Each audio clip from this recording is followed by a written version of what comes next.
রাসূল সাল্লাল্লাহু আলাইহি ওয়াসাল্লাম কোন ধরনের খাবার অপছন্দ করতেন? প্রশ্ন করছেন, সোশ্যাল মিডিয়ায় কোনো ব্যক্তিকে নিয়ে সমালোচনা করলে সেটাকে গীবত হবে?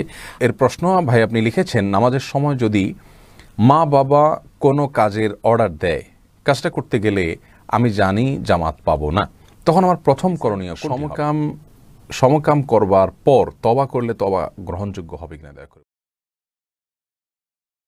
সর্বপ্রথম যে প্রশ্নটি আমি দেখতে পাচ্ছি, শিরিন এবাদি আপনি জানতে চেয়েছেন, মেয়েরা কি তাদের মোবাইলের ছবি তুললে এবং তার যথেষ্ট প্রাইভেসি মেনটেইন করে সংরক্ষণ করলে তাতে গুনাহ হবে? ঠিক তেমনিও কি স্বামী স্ত্রী ছবি তুলতে পারবে?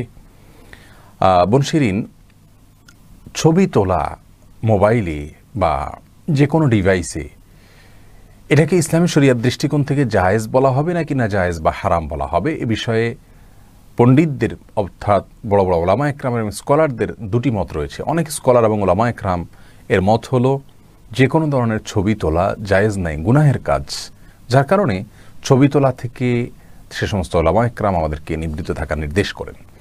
আর অনেক ওলামা একরামের মতে যতক্ষণ পর্যন্ত প্রিন্টেড না হয়, ছাপার অক্ষরে প্রিন্ট না হয় বা আঁকা না হয়, অর্থাৎ সেটার শরীরী কোনো অস্তিত্ব না থাকে, বরং সেটা সফট কপি থাকে যেটা ধরা যায় না, ছোঁয়া যায় না, অশরীরী অস্তিত্ব থাকে, সেই ছবি তোলাকে জায়েজ বলেন।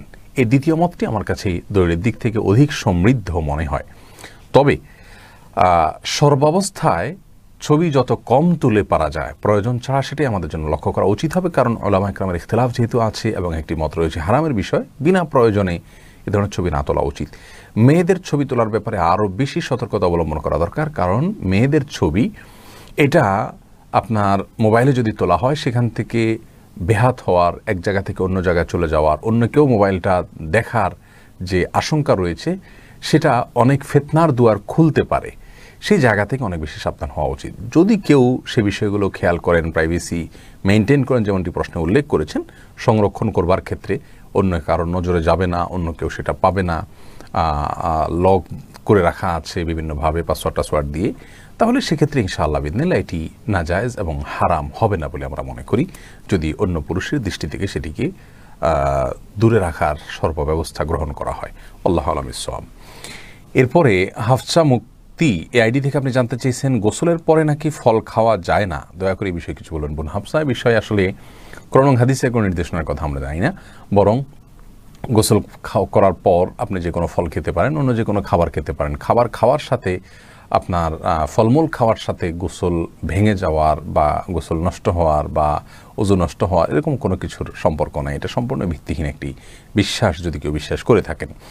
দেলোয়ার আইডি থেকে জানতে চেয়েছেন, সিনা থেকে নিয়ে পা পর্যন্ত গায়ের পশম রিমুভ করা যাবে কি না, অবশ্য সিনার পশম বাদে। ভাই দেলোয়ার, সিনা থেকে নিয়ে পা পর্যন্ত শরীরের যত পশম আছে এগুলো রিমুভ করা এটা জায়েজ হবে না। আল্লাহ রাব্বুল আলামিন কোরআনে কারিমে বলেছেন, লা তাবদীলা লিখালকিল্লাহ, আল্লাহর সৃষ্টিতে কোনো রূপ পরিবর্তন করা যাবে না। আল্লাহ রাব্বুল আলামিন আমাদেরকে যেভাবে সৃষ্টি করেছেন, যেই অবয়ব সৃষ্টি করেছেন, একান্ত বাধ্য না হলে, চিকিৎসার স্বার্থে বা অন্য কোনো জরুরি প্রয়োজন ছাড়া সেই সৃষ্টিতে কোনো রূপ পরিবর্তন করা জায়েজ নাই। অতএব যে পশম আল্লাহ রাব্বুল আলামিন আমাদের শরীরে দিয়েছেন, এর মধ্য থেকে কিছু পশম আছে যেগুলোকে লম্বা করতে বলা হয়েছে, আর কিছু আছে যেগুলোকে চাঁচতে বলা হয়েছে। এর বাইরে তৃতীয় কিছু পশম আছে যেগুলো চাঁচা অথবা লম্বা করার কোনো নির্দেশনা নাই। এরকম পশমগুলোকে যথা অবস্থায় আমাদেরকে রাখতে নির্দেশ করা হয়েছে, যদি সেটাতে বিশেষ কোনো অসুবিধা দেখা না দেয়। অতএব আপনার সিনা থেকে নিয়ে একেবারে পায়ের তলা পর্যন্ত গোছা, রান, বিভিন্ন শরীরের অঙ্গের যে পশমগুলো রয়েছে, সেই পশমগুলো যদি আমাদের জন্য বিরক্তির না হয়, সেগুলো যদি আমাদের কষ্টের না হয়, আমাদের সমস্যা সৃষ্টি না করে, বিশেষ কোনো অসুবিধা না থাকলে সেগুলো আমরা রাখবো ইনশাআল্লাহ বিইذনিল্লাহ। একান্ত প্রয়োজন ছাড়া সেগুলো চাষা বা কাটা জায়েজ নাই, এটাই বিশুদ্ধতম মত। ঘুম ভাঙা পাখি আইডি থেকে আপনি জানতে চেয়েছেন, সমকাম করবার পর তওবা করলে তওবা গ্রহণযোগ্য হবে কিনা, দয়া করে বলবেন।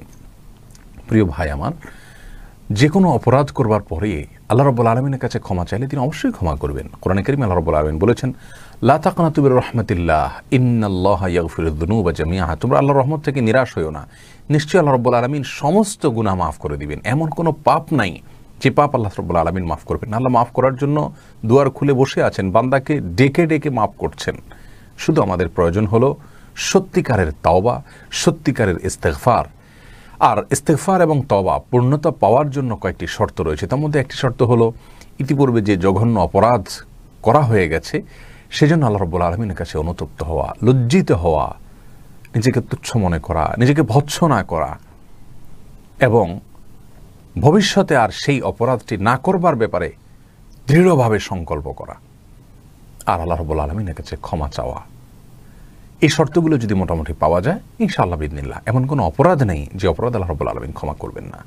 আল্লাহ তাআলা আমাদের সবাইকে সব ধরনের অপরাধ থেকে তওবা করে ফিরে আসার তৌফিক দান করুন। এই জাতীয় গুনাহগুলো থেকে বেঁচে থাকার জন্য শুধু তওবা এবং ইস্তেগফার যথেষ্ট নয়, বেঁচে থাকার জন্য পরিবেশ পরিবর্তন করতে হয়, প্রয়োজনে চিকিৎসা নিতে হয়, প্রয়োজনে ওলামা একরামের কাউন্সিলিংয়ে আসতে হয়।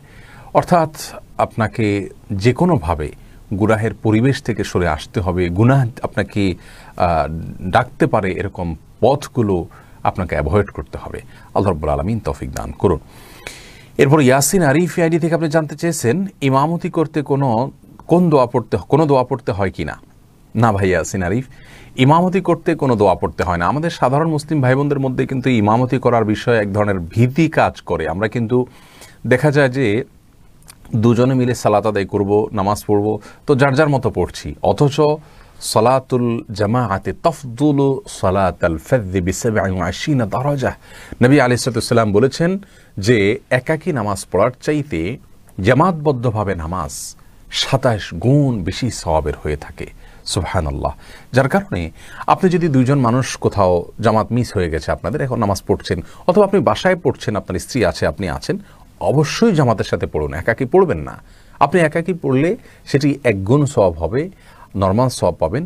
আর জামাতের সাথে কাউকে সাথে নিয়ে পড়লে 27 গুণ বেশি সওয়াব হবে। 1 টাকায় 27 টাকা পাওয়ার যদি কোনো স্কোপ থাকে তাহলে আমরা কোনোভাবেই কি সেটাকে অ্যাভয়েড করে 1 টাকা গ্রহণ করব? কিন্তু সালাতের ক্ষেত্রে কেন আমাদের এই অবহেলা? প্রিয় দর্শক, সেই জন্য আমি জোরালোভাবে আবেদন রাখবো আপনাদের কাছে যে আমরা কোনো অবস্থাতে যেন একাকী সালাত না পড়ি, বরং কোনো লোককে খুঁজে বের করে হলেও আমরা জামাতের সাথে সালাত আদায় করার চেষ্টা করি। আল্লাহ রাব্বুল আলামিন আপনাকে আমাদের সবাইকে তৌফিক দান করুন। যেটি বলছিলাম যে জামাতে সালাত আদায় করার ক্ষেত্রে আমাদের একটা ভীতি কাজ করে যে আমরা ইমামতি করতে গিয়ে দেখা যায় যে কিভাবে আমি ইমামতি করব। আমি ইমামতি করতে গেলে ভয় পাই যে কোন দোয়া পড়ে ইমামতি করতে হয়, আমি যাই না। আসলে ইমামতির কোনো বিশেষ কোনো পদ্ধতি নেই। আপনি যেভাবে পড়ছেন একইভাবে আপনি ইমামতি করবেন। জাস্ট আপনি কারোর ইমামতি করছেন, কেউ আপনার পেছনে ইক্তেদা করছে, জাস্ট এটুকু আপনার মাথায় থাকলেই চলবে, বাস, আর কিচ্ছুর প্রয়োজন নেই। হুবহু একাকী নামাজ আর ইমামতি করার ভিতরে কোনো প্রকার পার্থক্য নেই। এরপরে আফরিন সাদিয়া আইডি থেকে আপনি প্রশ্ন করেছেন, আমার ভাই একজন টেক্সটাইল ইঞ্জিনিয়ার, পুরুষের পাশাপাশি অমুসলিম মেয়েদের পোশাকও বানানো হয়, এবং ফ্যাক্টরিতে কাজ করলে কি তার ইনকাম হালাল হবে? হ্যাঁ বোন আফরিন সাদিয়া, খুবই গুরুত্বপূর্ণ প্রশ্ন করেছেন। দেখুন, পোশাক এবং অন্য যে কোনো পণ্য এটা তৈরি করবার ক্ষেত্রে, বিক্রয় করবার ক্ষেত্রে, বিপণন বা মার্কেটিং করার ক্ষেত্রে মুসলিম এবং অমুসলিম সকলের কাছে আমরা বিক্রি করতে পারবো এবং সকলের জন্য আমরা তৈরি করতে পারবো। আমার ক্লায়েন্ট মুসলিম হতে হবে এমন কোনো শর্ত নেই। ইসলাম এই ক্ষেত্রে আমাদেরকে যথেষ্ট প্রশস্ততা দিয়েছে। ইসলাম যেখানে যতটুকু আমাদেরকে উদারতার সুযোগ দিয়েছে ততটুকু আমাদেরকে গ্রহণ করতে হবে বা আমরা করতে পারি। আর এক্ষেত্রেও তাই, আপনি যে কোনো অমুসলিমের পোশাক তৈরি করতেই পারেন, কোনো অসুবিধা নেই। আপনার পোশাক কারখানা থেকে, টেইলার্স থেকে আপনি অমুসলিমদের কাছে পোশাক বিক্রি করতে পারেন, তাদের জন্য বানাতে পারেন, কোনো প্রকার সমস্যা এক্ষেত্রে নাই। তবে হ্যাঁ, পোশাকের মধ্যে যদি কোনো হারাম দিক থাকে, অর্থাৎ আপনার এমন কোনো পোশাক তৈরি করলেন যেটা হারাম ক্ষেত্রে ব্যবহার করা হবে, নিশ্চিতভাবে হালাল ক্ষেত্রে ব্যবহার করার স্কোপই নাই বা সম্ভাবনাই নাই, তাহলে সেক্ষেত্রে সেই পোশাক বিক্রি করা বা সেটা তৈরি করা নিয়ে প্রশ্ন আছে। তবে যদি মাল্টিপল ইউজ হতে পারে, সে পোশাক ভালোভাবে ইউজ হতে পারে, মন্দভাবে ইউজ হতে পারে, সম্ভাবনা যদি থাকে, তাহলেও সেটা হারাম হয়ে যাবে না। আল্লাহ তাআলা আমাদের সকলকে হালাল ভক্ষণ করা, হালাল উপার্জন করার তৌফিক দান করুন। এরপরে প্রশ্ন দেখতে পাচ্ছি মোহাম্মদ ফয়সাল মোহাম্মদ, আপনি আইডি থেকে প্রশ্ন করছেন, সোশ্যাল মিডিয়ায় কোনো ব্যক্তিকে নিয়ে সমালোচনা করলে সেটা কি গীবত হবে? হ্যাঁ ভাই ফয়সাল, খুবই গুরুত্বপূর্ণ প্রশ্ন করেছেন। সোশ্যাল মিডিয়াতে যদি কাউকে সমালোচনা করা হয় সেটাও গীবত হবে। আমরা যদি ভার্চুয়ালি কারোর সমালোচনা করি সেটা হুবহু সেরকমই গীবত হবে যেরকম গীবত প্রত্যক্ষভাবে সরাসরি ফিজিক্যালি যদি আমরা গীবত করে থাকি। আপনি একটা মানুষের অজান্তে একটা মানুষের অনুপস্থিতিতে তার সাথে আপনি তার সমালোচনা করলেন অন্য কোনো মানুষের সামনে, সেটা যেরকম গুনাহ হবে, ফেসবুকে তার ব্যাপারে লিখলেন সেটাও গুনাহ হবে। গীবত কোনটা জায়েজ, কোনটা হারাম, কোনটা আবশ্যক হয়ে যায় সেই ধরনটা আমাদের জানা থাকতে হবে। কারোর দ্বারা ইসলামের ক্ষতি হচ্ছে, কেউ কোনো ভুল কথা বলেছেন, ভুল উক্তি করেছেন, এখন মানুষকে সাবধান না করলে মানুষ বিভ্রান্ত হতে পারে। এরকম যদি হয় তাহলে সেক্ষেত্রে তার গীবত করা বা তার সমালোচনা করা জরুরি। বেশিরভাগ ক্ষেত্রে সোশ্যাল মিডিয়াতে যে গীবত হয়ে থাকে, শয়তান আমাদের কাছে জিনিসটাকে ভালো করে উপস্থাপন করে বা আমাদেরকে প্রবোধ দেয় যে আমরা তো ভালোর জন্যই করছি, কিন্তু এগুলো বেশিরভাগই হারাম এবং গুনাহের কথা। কারণ ব্যক্তিগত বিষয় অথবা কেউ কোনো ভুল করছেন, অন্যায় করছেন, যেটা একান্ত তার ব্যক্তিগত, অন্য কারোর উপর সেটি বর্তানোর মতো নয় বা তাকে দেখে অন্য কেউ বিভ্রান্ত হওয়ার মতো নয়। তার সে বিষয় নিয়ে আপনি পোস্ট করলেন, আপনি কমেন্ট করলেন, তাহলে কিন্তু সেটি গীবত। এবং এই গীবতটা আপনি মুখে সরাসরি গীবত করলে যেরকম গুনাহ হবে একই রকম গুনাহ হবে। সোশ্যাল মিডিয়াতে কিন্তু আমরা অনেক অপরাধ করছি, অনেক গুনাহ করছি। আজকাল অনেক ভাই বোন আছি আমরা যারা সোশ্যাল মিডিয়ার অপব্যবহারের কারণে জাহান্নামের দিকে অগ্রসর হয়ে যাচ্ছে। আল্লাহ তাআলা আমাদের সবাইকে হেফাজত থাকার তৌফিক দান করুন। এরপর দেখতে পাচ্ছি আমি মুসলিম বিন মনসুর এর প্রশ্ন, ভাই আপনি লিখেছেন, নামাজের সময় যদি মা বাবা কোনো কাজের অর্ডার দেয়, কাজটা করতে গেলে আমি জানি জামাত পাবো না, তখন আমার প্রথম করণীয় কোনটি হবে? ভাই মুসলিম, মা বাবার নির্দেশ, এটার জন্য শরীয়তের নফল বা সুন্নাহ কোনো কাজ, সাধারণ সুন্নাহ বা নফল কাজ তরক করা যাবে যদি কদাচিৎ তাদের কোনো নির্দেশ মানতে গিয়ে সেটা ছাড়তে হয়, পরিহার করতে হয়। জামাতের সাথে নামাজ পড়া মসজিদে গিয়ে এটা বিশুদ্ধ মত অনুযায়ী ওয়াজিব বা আবশ্যক। রাসূল করিম সাল্লাল্লাহু আলাইহি সাল্লাম এই কাজ, এই আমল যারা পরিহার করে মসজিদে এসে যারা জামাতে নামাজ পড়ে না, তাদের বাসায় আগুন দিয়ে জ্বালিয়ে দিতে চেয়েছেন। তার মানে বিষয়টা নিছক ঐচ্ছিক বা সুন্নাহ নয়। কোনো সুন্নাহ তরক করলে এত বড় ভয়াবহ কথা বলা হতে পারে না। যার কারণে বিশুদ্ধ মত হলো জামাতের সাথে মসজিদে গিয়ে পুরুষদের জন্য নামাজ পড়া, সালাত আদায় করা ওয়াজিব। আর বাবা মার নির্দেশ মানতে গিয়ে যদি ওয়াজিব তরক করতে হয় তাহলে সেই নির্দেশ মানা যাবে না। হ্যাঁ, যদি এমন হয় বাবা মার এমন কোনো নির্দেশনা যেটা না মানলে তারা ক্ষতিগ্রস্ত হবেন, তাদের আপনি ডাক্তারের কাছে নিয়ে গেছেন, তাদের চিকিৎসার ব্যাপার আছে, এই জাতীয় বিষয়গুলো লঙ্ঘন হয়ে যাচ্ছে, যদি এরকম হয় তাহলে সেক্ষেত্রে আপনি জামাত তরক করতে পারবেন। এমনিতে তাদের কোনো কথা যেটা একটু পরেও মানা যেতে পারে বা তাদেরকে বুঝিয়ে কিছুক্ষণ পরে করা যেতে পারে, সে কাজের জন্য জামাত তরক করা উচিত হবে না। আফরিন সুপ্তা আপনি আইডি থেকে জানতে চেয়েছেন, আমি আমেরিকায় আছি, এখানকার অফিস আদালতে কোনো জায়গাতে টয়লেটের ফ্লোরে পানি ড্রেনেজ অপশন নেই, তাই অজু করতে বাধ্য হয়ে পা ধোয়ার পরিবর্তে টিস্যু পানিতে ভিজিয়ে ভেজা ভেজা করে মুছে নেই, এতে করে আমার অজু কি ভুল হচ্ছে? আর ভুল হলে কি করতে পারি? বোন আফরিন, আমি আপনার এই পরিস্থিতির মুখোমুখি আমি নিজেও হয়েছি। আপনার অনেক দেশেই এরকম রয়েছে যে সেখানে আসলে আপনার টয়লেটের মধ্যে আলাদা ফ্লোরে পানি ড্রেনেজ অপশন নাই। এরকম যদি হয় তাহলে আপনি বেসিনে অজু করবেন, বেসিনে অজু করে পাওটাকে বেসিনে তুলে ধুয়ে নেবেন, কারণ টয়লেটে আপনি পাও তুললেও কিন্তু কেউ আপনাকে দেখবে না বাহির থেকে, অর্থাৎ জিনিসটা অড লুক হবে, দৃষ্টিকটু হবে, এরকম কোনো সুযোগ নেই যেহেতু আপনি টয়লেটের ভেতরে আছেন। অতএব আপনি বেসিনের উপরে পাও তুলে নিয়ে ধুয়ে নেবেন। আর যদি টিস্যু ভিজিয়ে আপনি মুছে নেন তাহলে এটা মাসা হবে, ধোয়া হবে না, ধোয়াটা কিন্তু ফরজ। আপনি কমরের উপরে পাও রেখেও পানি কিছু দিয়ে ঢেলেও আপনি ধুতে পারবেন, অর্থাৎ কোনো না কোনোভাবে আপনি চাইলে ধুইতে পারেন, সে অপশন আপনার রয়েছে, হয়তো অনেক কষ্ট হবে এতটুকু। আর এজন্যই তো আল্লাহ রাব্বুল আলামিন আমাদেরকে ইবাদতের অনুকূল পরিবেশে, ইবাদতের অনুকূল হয় সেরকম জায়গা বসবাসের জন্য নির্দেশ করেছেন। আল্লাহ তাআলা সহজ করুন আপনার বিষয়টাকে। ফাহাদ আল করিম আপনি জানতে চেয়েছেন, একটি প্রশ্ন ও একটি অনুরোধ, রাসূল সাল্লাল্লাহু আলাইহি ওয়াসাল্লাম কোন ধরনের খাবার অপছন্দ করতেন? অনুরোধ হলো যে সব কাজের সুন্নাহ পদ্ধতি সিরিজ বা পর্ব আকারে প্রকাশ করলে ভালো হয়। ভাই ফাহাদ, খুবই চমৎকার প্রস্তাব আপনি করেছেন। আমরা ইনশাআল্লাহ বিদিনিল্লাহ চেষ্টা করব আপনার প্রস্তাব রক্ষা করবার জন্য।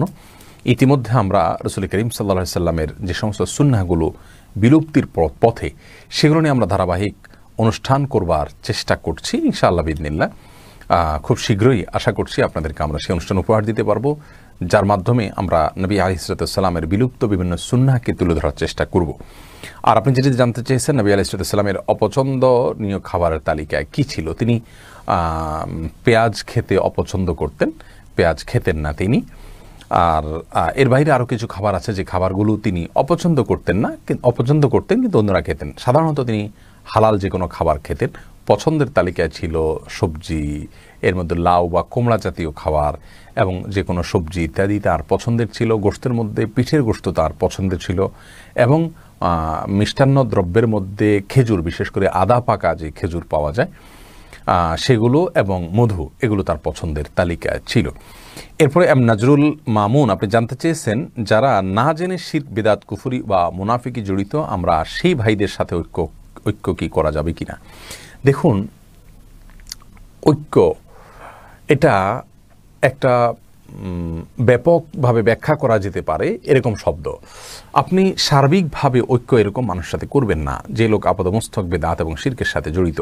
আল্লাহ মাফ করুক, শিরক বা কুফরি এবং কুফরে যদি কুফরে আকবার হয় তাহলে তো সেক্ষেত্রে অ্যাজ এ মুসলিম ঐক্য করার প্রশ্নই ওঠে না।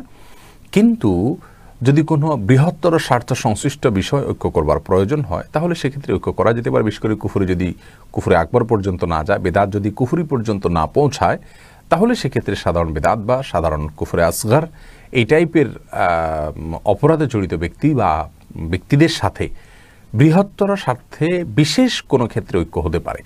যেমন রাসূল করিম সাল্লাল্লাহু আলাইহি ওয়াসাল্লাম মদিনাতে ইহুদিদের সঙ্গে ঐক্য করেছেন। ঐক্য করা বলতে একটা চুক্তিতে একটা মতে পৌঁছাইছেন। ঐক্য বলতে একটা মতে, ঐক্য মতে পৌঁছাইছেন একটা বিশেষ স্বার্থে, যে এই ক্ষেত্রে আমরা উভয়ে একটা বিশেষ চুক্তিতে আমরা আবদ্ধ হলাম, এটা এক ধরনের ঐক্য।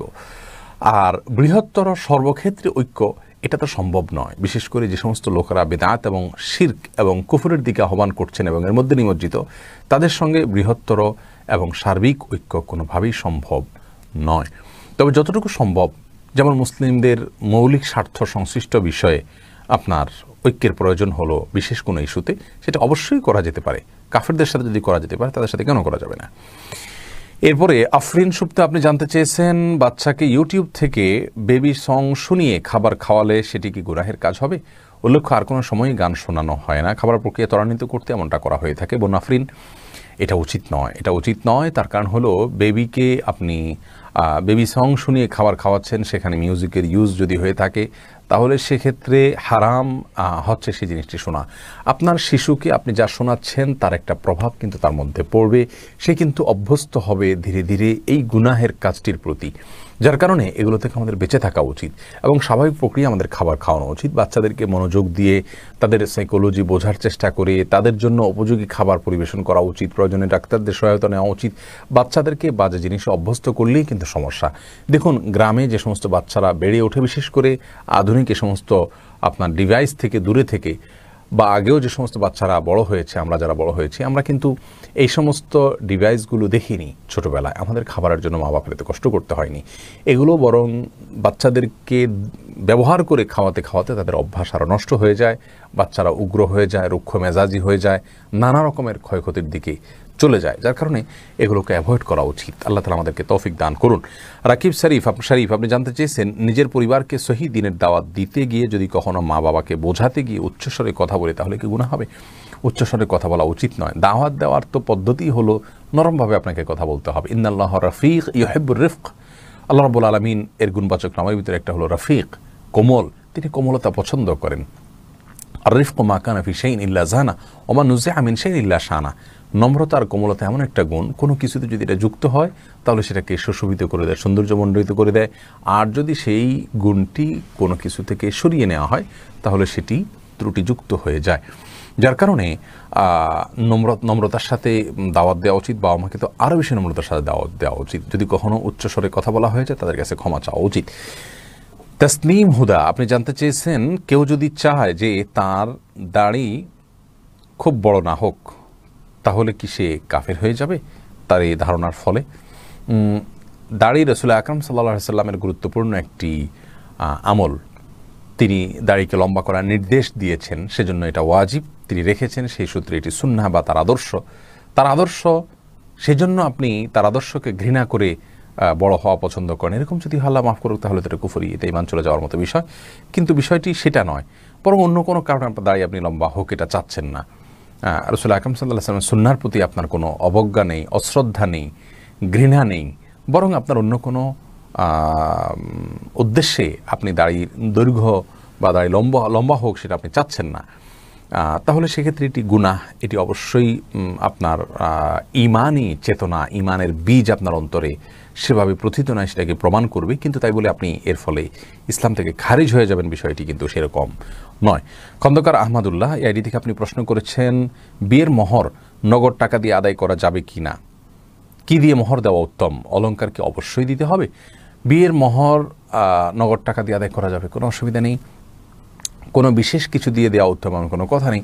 আপনি আপনার স্ত্রীকে যেটা দিয়ে মোহর আদায় করলে তিনি সেটাকে সম্মতিতে নেবেন, টাকা তো নিতে বাধ্য সম্মতিতে, স্বর্ণগহনা সেগুলো সম্মতি নিতে বাধ্য, ছাড়া অন্য কোনো কিছু দিয়ে যদি আপনি মোহর আদায় করতে চান, যেটা আজকাল হয়ে থাকে বিয়ের ক্ষেত্রে দেখা যায় যে নগদ টাকা স্বর্ণরূপার সাথে বিয়ের বাজার সদাই এগুলোকেও মহারণার মধ্যে ধরা হয়।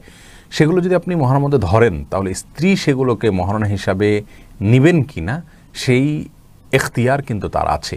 তিনি যদি বলেন না, মহারণা ধরা হয়েছে কথার কথা 1 লক্ষ টাকা, 2 লক্ষ টাকা বা 5 লক্ষ টাকা, আমি টাকা নেব, আমি আসবাবপত্র নিব না, তাহলে সেটা কিন্তু বলার রাইট তাদের আছে। স্বর্ণ, রূপা এবং নগদ টাকা এটাকে অ্যাভয়েড করার সুযোগ নেই। কিন্তু অন্য কোনো আসবাবপত্র দিলে সেক্ষেত্রে স্ত্রী যদি সম্মত হয়, তাহলে যে কোনো বস্তু দিয়ে আপনি মহারণা আদায় করতে পারবেন। আর অলংকার অবশ্যই দিতে হবে এমন কোনো কথা নেই, এমন কোনো কথা নেই যে আপনাকে অলংকার দিতেই হবে বিয়েতে, মহারণা পরিশোধ করতে হবে, এটা হলো জরুরি এবং আবশ্যক বিষয়। সেই সাথে আপনি অলংকার দিতে পারলে অবশ্যই উত্তম। উত্তম বলতে এই অর্থে উত্তম যে আপনার স্ত্রীর প্রতি আপনার ভালোবাসা প্রদর্শন করলেন, সমাজে সবাই দিয়ে থাকে, আর এটা দেওয়া কোনো গায়রে শরিয়াই বা খারাপ কিছুও নয়, সেই দিক থেকে এটা ভালো, স্ত্রীকে সন্তুষ্ট করলেন, বাট আপনাকে এটা দিতেই হবে এমন কোনো কথা নেই। এরপরে জান্নাতুল জাহান এর দিকে জানতে চেয়েছেন, নামাজের সিজদায় চুমু খাওয়া যাবে কি না? সিজদায় কি চুমু খাবেন? যদি আপনি ফ্লোর বা যেখানে সিজদা করছেন সেই জায়গাটাকে চুমু খাওয়ার কথা বলেন, তাহলে বলবো না, এই জায়গাতে চুমু খাওয়া যাবে না, বা সিজদারত অবস্থায় চুমু খাওয়া যাবে না। কারণ সিজদারত অবস্থায় আপনি কোনো আপনার ফ্লোর হোক বা অন্য কিছু হোককে চুমু খাওয়া, এটা নামাজের কাজের বহির্ভূত কাজ। চুমু খাওয়া এমন একটা কাজ যেটা নামাজের কোনো কাজ নয়। সলাতের মধ্যে আমাদেরকে যে সমস্ত কাজ করতে বলা হয়েছে তার মধ্যে চুমু খাওয়াটি নেই, যার কারণে সলাতের ভিতরে সলাৎ বহির্ভূত কোনো কাজ করা কিন্তু উচিত না। আপনি বাইরের কোনো কাজ যদি করেন তাহলে সেটা সলাৎকে ত্রুটিযুক্ত করে দেয়, এই জন্য সলাতে চুমু খাওয়া উচিত নয়। নাজিয়া আক্তার আপনি জানতে চেয়েছেন, পায়খানার রাস্তা ব্যতীত অন্য রাস্তা দিয়ে বায়ু নির্গত হলে অজু ভেঙে যাবে কি না? এটা নিয়ে ওলামা একরামের ভিতরে মতপার্থক্য আছে। অনেক ওলামা একরাম বলেছেন যে পেশাবের রাস্তা দিয়ে বিশেষ করে মেয়েদের ক্ষেত্রে প্রযোজ্য হয়, যদি বায়ু নির্গত হয় তাহলে সেটি অজু ভঙ্গের কারণ হয়। আবার অনেক ওলামা একরাম বলেছেন না, এই বায়ুটা নির্গত হওয়াটা অজু ভঙ্গের কারণে আমরা সতর্কতামূলক মত হিসাবে যদি অজু করি সেটা উত্তম মনে করছি। এমনি ইউনুস জিবি আপনি আইডি থেকে প্রশ্ন করেছেন, পিতামাতা সন্দেহের বশবর্তী হয়ে মনে কষ্ট পেলে অথবা বদদোয়া করলে করণীয় কি? ভাই ইউনুস, চেষ্টা করতে হবে পিতামাতার সন্দেহ দূর করার, তাদের মনে কষ্ট দূর করার, তাদের ভুল ভাঙার চেষ্টা করতে হবে। তারপর যদি তারা তাদের ভুল না ভাঙে, তারা ভুল থেকে সরে না আসেন, তারা যদি অন্যায়ভাবে এবং ভুল বুঝে সম্পূর্ণ আপনার প্রতি বদদোয়া করেন, তাহলে সেজন্য আপনার কিন্তু কোনো দায় নেই, আপনাকে সেজন্য কোনো গুনাহ বহন করতে হবে না। ইনশাআল্লাহ সেই বদদোয়া আপনার কোনো ক্ষতিও করবে না অন্যায়ভাবে বদদোয়া করা হলে। এবং ওবায়দুল আইডি থেকে জানতে চেয়েছেন, নিয়ত উচ্চারণ পড়লে প্রতি হরফে 10 নেকি পাওয়া যাবে, কথাটা কি সঠিক? না, সম্পূর্ণ ভুল কথা। কোরআন হাদিসে এরকম কোনো কথা বলা হয়নি যে নিয়ত উচ্চারণ করে পড়লে প্রতি হরফে 10 নেকি। কোরআনে কারীমের ক্ষেত্রে প্রতি হরফে 10 নেকি বলা হয়েছে, অন্য কোনো কিছু এমনকি কোনো দোয়া পড়লেও প্রতি অক্ষরে 10 নেকি এরকম বলা হয়নি। নিয়ত তো প্রশ্নই ওঠে না, মুখে নিয়তের কোনো নির্দেশনাই তো হাদিস থেকে নেই, পাওয়া যায় না। এমডি শিহাব ইসলাম সবুজ আপনি জানতে চেয়েছেন, আউয়াল ওয়াক্তে নামাজ পড়লে কি সমস্যা হবে? না, সমস্যার কিছু নেই। বরং এক হাদিসে আসছে, রাসূল করিম সাল্লাল্লাহু আলাইহি ওয়াসাল্লামকে জিজ্ঞাসা করা হয়েছে, আইয়ুল আমালি আফদাল, আল্লাহর কাছে সবচেয়ে উত্তম আমল কি? জবাবে তিনি বলেছেন, আসসালাতু লি আউয়ালি ওয়াক্তিহা, প্রথম ওয়াক্তে নামাজ পড়া। নামাজের ওয়াক্ত হওয়ার পরে বিলম্ব না করে দ্রুত নামাজ পড়া, এটা উচিত। ভালো কাজে দেরি না করে উত্তম হলো শুরুর দিকেই নামাজ পড়ে ফেলা। হ্যাঁ, কিছু কিছু এক্সেপশন বাদে, যেমন অতিরিক্ত গরম হলে জোহরের নামাজকে একটু দেরি করে পড়া উত্তম, কারণ সেক্ষেত্রে নবী আলাইহিস সালামের হাদিস রয়েছে যে ইযা ইশতাদ্দাতিল হার ফাবরিদু বিসসালাত আও বিসালাতিজ জোহর, অর্থাৎ যখন গরম বেশি হবে জোহরের সালাতকে একটু দেরি করে পড়বি। জাহিদ হাসান আপনি জানতে চেয়েছেন, সন্তানের জন্মদিনে বাইরের কাউকে দাওয়াত না দিয়েই বাবা মা সন্তান মিলে পারিবারিকভাবে বিশেষ কিছু রান্না বান্না করে খাওয়া যাবে কি না, কেক খাওয়া যাবে কি না। জন্মদিনকে বিশেষভাবে উদযাপন করাটাই আসলে অমুসলিমদের কালচার বা সংস্কৃতি। ইসলাম আমাদেরকে এরকম কোনো উৎসবের নির্দেশনা দেয় না। বাইরের কাউকে বললেন না, বড় কোনো আনুষ্ঠানিকতা করলেন না, নিজেরা কোনো ফুর্তি করলেন, এটা আপনি এই খারাপ সংস্কৃতি থেকে বের হয়ে আসার জন্য দ্বিতীয় ধাপ হতে পারে। প্রথম ধাপ তো হলো ধুমধাম করে সবাইকে নিয়ে অনুষ্ঠান করা, সেখান থেকে আপনি হয়তো সরাসরি সরতে পারছেন না, তো দ্বিতীয় ধাপ এটা হতে পারে। কিন্তু এটাকে আপনি যদি স্থায়ী করে নেন আর এটার মধ্যেই পড়ে থাকেন, অর্থাৎ সবসময় নিজেরা ঘরোয়াভাবে পালন করেন, তাহলে সেটাও কিন্তু একটা পালনই হলো, সেটাও কিন্তু একটা উদযাপনই হলো। যার কারণে এই জায়গা থেকে আমাদের বেরিয়ে আসা উচিত। জন্মদিনকে কেন্দ্র করে কোনো আনুষ্ঠানিকতা না করে বরং অন্য 10টা দিনের মতো এই দিনটা চলে যাবে, আমরা আমাদের আমল করতে থাকবো, ভালো কাজের ভিতরে নিজেকে নিয়োজিত রাখবো, সেটা আমাদের করা উচিত। যদি আপনার এটা সরাসরি ছাড়াটা কঠিন হয়, আপনি দ্বিতীয় ধাপে এই কাজটা করেন, ইনশাআল্লাহ বিদিনিল্লাহ সেই ক্ষেত্রে এটি প্রশংসনীয় হতে পারে বা নিন্দনীয় হবে না। এমডি আব্দুল আলিম আপনি জানতে চেয়েছেন, ঈদের দিন থেকে শুরু করে পরের 5 দিন পর্যন্ত স্ত্রী সহবাস করা যাবে না, হাদিস কি বলে? সম্পূর্ণ ভিত্তিহীন কথা। সাজিদ আহমেদ জানতে চেয়েছেন, হাঁটুর উপর কাপড় তুললে কি কবিরা গুনাহ হবে? অন্য মানুষের সামনে, যার সামনে আপনার সতর ঢাকা ফরজ, আপনার স্ত্রী নন এরকম কারোর সামনে যদি হয়, অথবা আপনার স্বামী নন, মেয়ে মানুষ হলে, এরকম ব্যক্তির সামনে আপনার হাঁটুর উপরে কাপড় তুললে অবশ্যই গুনাহ হবে। তবে হ্যাঁ, অনেক উলামা একরাম বা কোনো ইমাম রয়েছেন যাদের মতে রান বা হাঁটু সতরের অংশ নয়, তাদের কথা ভিন্ন। কিন্তু আমাদের ইমাম আবু হানিফা রাহমাতুল্লাহ সহ অন্যান্য উলামা একরাম, আমাদের দেশের বেশিরভাগ উলামা একরামের দৃষ্টিভঙ্গি অনুযায়ী, ইজতিহাদ এবং গবেষণা অনুযায়ী এটি সতরের অন্তর্ভুক্ত, যার কারণে এটি গুনাহ হবে। আরাফাত ইবনে মিজান জানতে চেয়েছেন, মসজিদের কিবলার দিকে কবরস্থান, এখন আমাদের কি করা উচিত? যদি মসজিদের বাইরে, মসজিদের ওয়ালের বাইরে কবরস্থান হয় তাহলে সেক্ষেত্রে কোনো অসুবিধা নেই। যদি মসজিদের ওয়ালের ভেতরেই পড়ে তাহলে সেক্ষেত্রে সেখানে নামাজ পড়া উচিত নয়, জায়েজ নেই।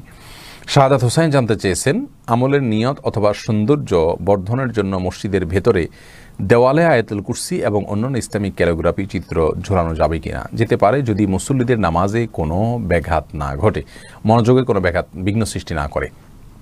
অনেক মসজিদে এমন জায়গায় এটা লেখা হয়ে থাকে যে নামাজের মধ্যে ওইটা দেখে দেখে মানুষ পড়ার একটা প্রবণতা তৈরি হয়, মানুষ ওইদিকে নজর যায়, ওইদিকে মনোযোগ যায়। সেরকম যদি না হয়, মানুষের দৃষ্টিসীমার আড়ালে কিছুটা উপরে অথবা এমন জায়গা রাখলেন যেখানে দেখা গেল না, তাহলে সেক্ষেত্রে অসুবিধা নেই ইনশাআল্লাহ বিদিনিল্লাহ। কাফি এমডি জুবাইর রহমান জানতে চেয়েছেন, কোন সূরা মুখস্থ করার সময় বারবার সিজদার আয়াত পাঠ করলে, কোন সূরা মুখস্থ করার সময় বারবার সিজদার আয়াত পাঠ করলে কি প্রতিবারে সিজদা দেওয়া লাগবে? আপনি যদি কয়েকবার পাঠ করেন একই মজলিসে বসে, শেষে একবার সিজদা দিলে আদায় হবে ইনশাআল্লাহ, বিশেষ করে মুখস্থ করার ক্ষেত্রে। মিনহাজুল ইসলাম জানতে চেয়েছেন, আজকাল মসজিদের ছাদের উপর ওয়াইফাই এর অনেক টাওয়ার দেখা যায়, যা থেকে মসজিদের ফান্ডে কিছু পরিমাণ টাকা দেওয়া হয়, এর বিধান কি? ওয়াইফাই এর টাওয়ার যদি থাকে, মসজিদের উপার্জন হয়, আপাত দৃষ্টিতে সেটা হারাম হওয়ার কোনো কারণ দেখছি না। আরাফাত বাপ্পি জানতে চেয়েছেন, আমি কোনো এক ওয়াজে শুনেছি যে নিজের বাবা ছাড়া অন্য কাউকে বাবা ডাকা নিষেধ। আমরা অনেক সময় নিজের চাচাকে বাবা বলে ডাকি, বিষয়টা বুঝিয়ে বলবেন। চাচা বাবার মতোই, অর্থাৎ সেই পর্যায়ের সমকক্ষ, সেই জায়গা থেকে তাকে রূপক অর্থে বাবা বলা যেতে পারে, কিন্তু বাবা অন্য কাউকে বলা নিষেধ বা ডাকা নিষেধ, এটার অর্থ হলো তাকে বাপ হিসাবে পরিচয় দেওয়া। আপনি বার্থ সার্টিফিকেটে, স্কুলের বা কলেজের সার্টিফিকেটে, শিক্ষাগত যোগ্যতায়, পাসপোর্টে, সামাজিকভাবে আপনি তাকে বাপ হিসাবে পরিচয় দিলেন এবং সমাজে এই পরিচিতিটা প্রতিষ্ঠিত হয়ে গেল, এই জিনিসটা নিষিদ্ধ। এমনির উপকর্থে বাবা বলতে অসুবিধা নেই, যেমন শ্বশুরকে অনেকে ডেকে থাকেন, এর কারণে কোনো গুনাহ হবে না। এমডি জহির খান আপনি জানতে চেয়েছেন, আমরা যে গুনাহ করি গোপনে বা প্রকাশ্যে, আল্লাহ তাআলা কি কিয়ামতের দিন সবার সামনে প্রকাশ করবেন? হ্যাঁ ভাই জহির, আল্লাহ রাব্বুল আলামিনের কাছে সেদিন লা তাখফা মিনকুম খাফিয়া, কোনো কিছুই কিন্তু আর গোপন থাকবে না, সেদিন সব কিছু প্রকাশ্যে আনা হবে এবং বিচার হবে মানুষের সামনে। আর সেই জন্যই তো আমাদের সব ধরনের অপরাধ থেকে বেঁচে থাকার অত্যন্ত প্রাণান্তকর চেষ্টা করা উচিত। আল্লাহ রাব্বুল আলামিন আমাদের সবার ইজ্জত, আমাদের সবার সম্মানকে রক্ষা করুন, কিয়ামতের ময়দানের লাঞ্ছনা থেকে, বেইজ্জতি থেকে, অপমান থেকে, অপদস্থ হওয়া থেকে এবং মানব ইতিহাসের সমস্ত সদস্যদের উপস্থিতিতে লজ্জিত হওয়া থেকে আল্লাহ রাব্বুল আলামিন আমাদেরকে হেফাজত করুন, আমরা যেন আল্লাহকে সন্তুষ্ট করে দুনিয়া থেকে যেতে পারি। তবে যে ব্যক্তি দুনিয়াতে অন্য মুসলিমের দোষ ঢেকে রাখে, ত্রুটি ঢেকে রাখে, তার সম্পর্কে রাসূল করিম সাল্লাল্লাহু আলাইহি ওয়াসাল্লাম বলেছেন, কিয়ামতের দিন আল্লাহ রাব্বুল আলামিন তার দোষগুলো ঢেকে রাখবেন। অর্থাৎ দুনিয়াতে আপনি কারোর একটি ত্রুটি প্রকাশ করতে পারছেন, তার একটা দোষ আপনি প্রকাশ করতে পারছেন, কিন্তু আপনি করলেন না আল্লাহর ভয়ে।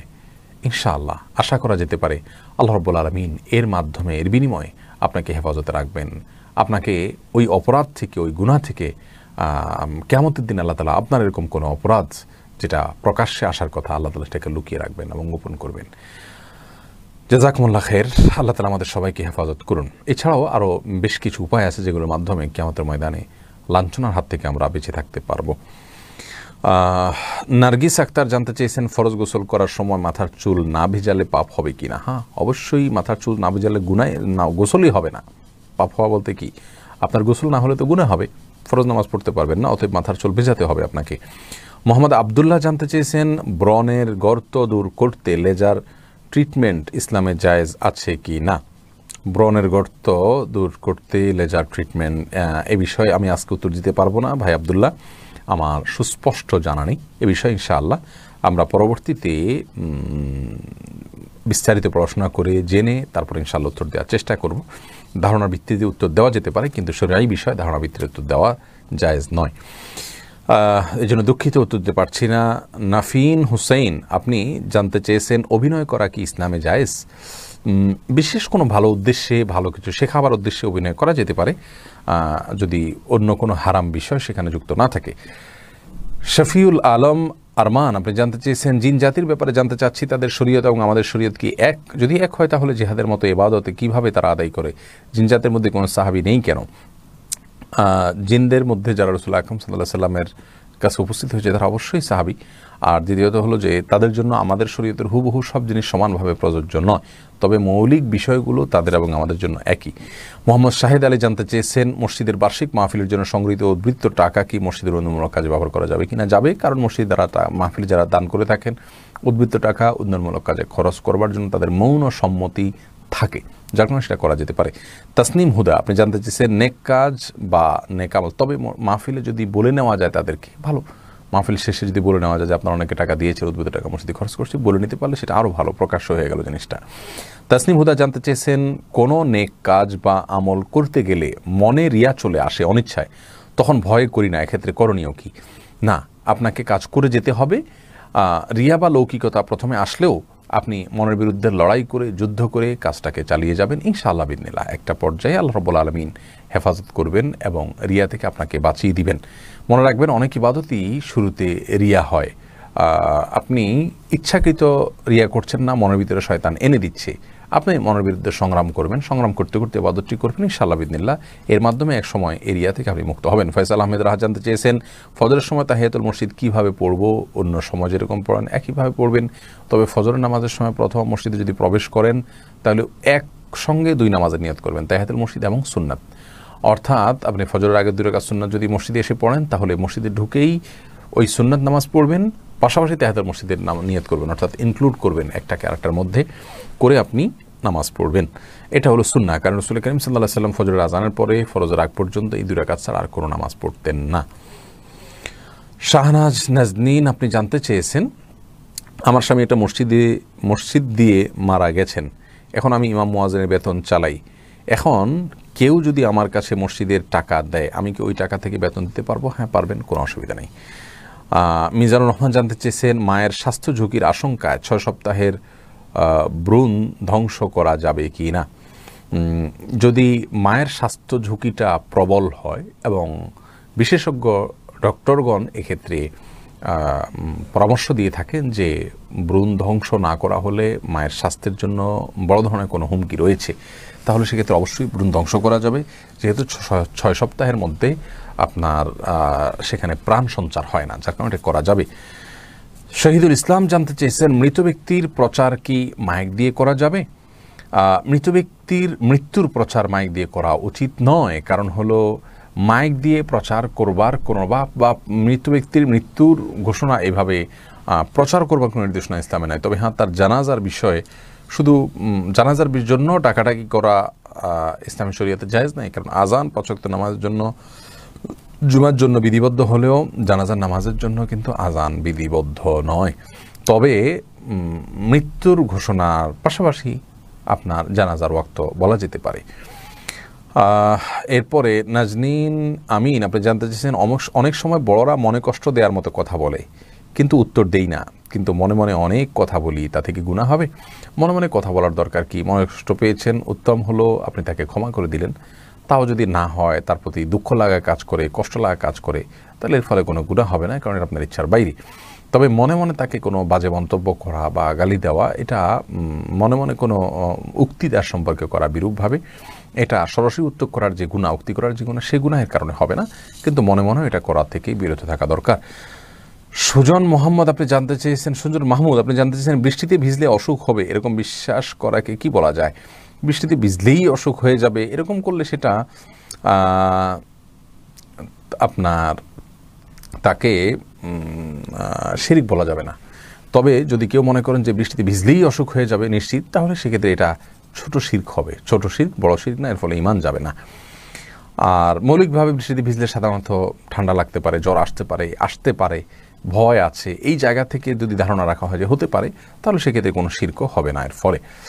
এমডি মাজহারুল ইসলাম খান জানতে চেয়েছেন, কোনো মানুষ যদি 4 মাযহাব না মানে, লামাযহাবী হয়, তবে তারা কি কাফের বলা যাবে? না ভাই, কেউ যদি কোনো মাযহাব না মানেন তাহলে তাকে কাফের বলা যাবে না। কাফের বলা এটা কখন যাবে, এ বিষয়ে ইসলামী শরিয়ার সুস্পষ্ট মূলনীতি রয়েছে। আজকাল কিন্তু আমরা অনেকেই একটু মতের অমিল হলে বা যেভাবেই হোক মতের অমিল পাইলেই আমরা কিন্তু কাফের বলে দিই। আল্লাহ মাফ করুক। রাসূল করিম সাল্লাল্লাহু আলাইহি ওয়াসাল্লামের হাদিস রয়েছে, সহিহ বুখারীতে বর্ণিত হচ্ছে, তিনি বলেছেন, যদি একজন ব্যক্তি অন্য ব্যক্তিকে কাফের বলে আখ্যায়িত করেন, অথচ যাকে আখ্যায়িত করলেন তিনি কাফের নন, অর্থাৎ ইসলামী শরিয়ার আলোকে, আল্লাহর দৃষ্টিতে, কোরআন হাদিসের আলোকে তিনি কাফের হননি, তাহলে আপনি তাকে কাফের বলবার কারণে আপনি নিজে কাফের হয়ে যাবেন। এটা কিন্তু ডেঞ্জারাস একটা বিষয়, যার কারণে এ ধরনের ক্ষেত্রে আমাদের সাবধানতা অবলম্বন করা উচিত এবং এগুলো বিশেষজ্ঞ ওলামা একরামের উপরে ছেড়ে দেওয়া উচিত। মোল্লা জনি আপনি জানতে চেয়েছেন, একই মসজিদে নাকি 2 জামাত হয় না, দয়া করে বলবেন। দেখুন, মসজিদে একাধিক জামাত করা যাবে কিনা, মূল জামাতের পরে আর কোনো জামাত করা যাবে কিনা, এ নিয়ে ওলামা একরামের ভিতরে ইখতিলাফ রয়েছে। হানাফি মাযহাব অনুযায়ী বা আমাদের দেশে ওলামা একরামের বা সংখ্যাগরিষ্ঠ ওলামাদের, এদেশের সংখ্যাগরিষ্ঠ ওলামাদের মত হলো মূল জামাতের পরে আর কোনো দ্বিতীয় জামাত করা যাবে না, মাকরুহ। তার কারণ হলো, দ্বিতীয় জামাত যদি করার অপশন রাখা হয়, তাহলে সেক্ষেত্রে মূল জামাতের আর গুরুত্ব থাকবে না, এসে মানুষ দ্বিতীয় জামাত করতে থাকবে, মূল জামাত থেকে মানুষ দূরে সরে যাবে। আর অন্যান্য ওলামা একরামের মতে, অনেকের মতে দ্বিতীয় জামাত করা যাবে। সেক্ষেত্রে রাসূল করিম সাল্লাল্লাহু আলাইহি ওয়াসাল্লামের বিভিন্ন হাদিস থেকে দলিল, সুস্পষ্ট দলিল রয়েছে। তার মধ্যে থেকে একটা দলিল হলো যে এক ব্যক্তি নবী আলাইহিস সালামের মসজিদে জামাত শেষ হওয়ার পরে এসছেন, তখন রাসূল করিম সাল্লাল্লাহু আলাইহি ওয়াসাল্লাম অন্য ব্যক্তিদেরকে বলেছেন, তোমাদের কে আছো যে তার সঙ্গে নফল নামাজে শামিল হবে, অর্থাৎ তোমরা তো ফরজ পড়ে ফেলেছ, এখন তার সাথে জামাতে যোগ দিবে, লোকটা জামাতের সওয়াব পাবেন আর তোমারটা নফল হয়ে যাবে। তো এক ব্যক্তি দাঁড়ালেন, তখন তারা জামাতের সাথে নামাজ পড়লেন, তাহলে নবী সাল্লাল্লাহু আলাইহি ওয়াসাল্লামের মসজিদে তিনি দ্বিতীয় জামাতের অনুমোদন দিয়েছেন। এই আলোকে জামাতে সওয়াব যেহেতু 27 গুণ বেশি, যদি তৃতীয় জামাতের অনুমোদন না থাকে, তাহলে লোকগুলো সেই সওয়াব থেকে বঞ্চিত হবে। রবিউল ইসলাম জানতে চেয়েছেন, ইসলামিক অনুপ্রেরণা দেয় এমন কাল্পনিক গল্প লেখা যাবে কিনা? যাবে, যদি খারাপ কোনো কিছু না শেখানো হয়, অসুবিধা নেই। কাউসার আহমেদ জানতে চেয়েছেন, আমি একটা স্কুলে চাকরি করি, সেখানে স্যাররা সরকারি বেতনের পাশাপাশি ছাত্রছাত্রীদের কাছে নানাভাবে টাকা তোলেন, এই টাকা থেকে আমি ভাগ নিতে চাচ্ছি না, কিন্তু তারা জোর করে আমাকে টাকা দেন, এক্ষেত্রে আমার করণীয় কি? আমি কি টাকা দান করে দিব?